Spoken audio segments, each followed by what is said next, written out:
Magandang araw po, teachers. Welcome back po dito sa Learning Pad, where we share the latest DepEd news and updates and free educational materials.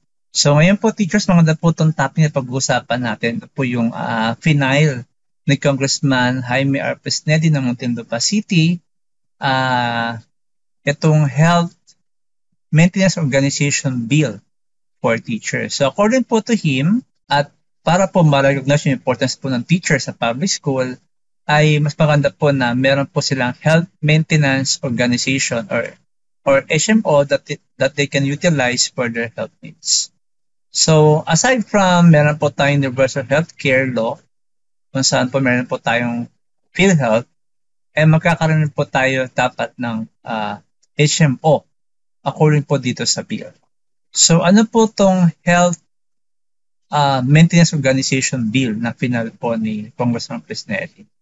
So this act shall be known as the Health Maintenance Organization or Public School Teachers Act, and this act shall cover all public school teachers under the Department of Education. So alam naman po natin na yung Health Maintenance Organization, ito po yung meron po tayong health insurance coverage.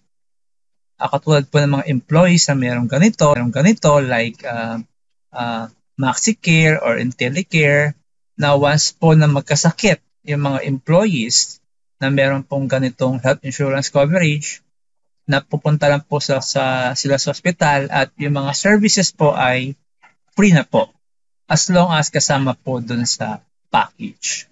So ito pong bill ay kung ma-approve at may implement ay gagawin po ng DepEd kasama po yung Department of Health.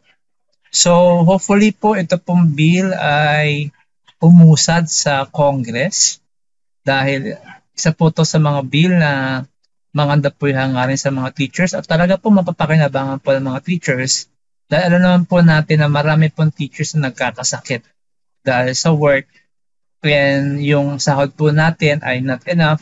Kapag po ang ating mga sakit ay talagang grabe na at talagang hindi po inaasahan. So let's pray and hope na kahit ito pa lang ay bill, hopefully makita po nila yung ito pong importance itong bill at umusad po sana sa Congress at punta po sa Senate at maging batas na po itong Health Maintenance Organization.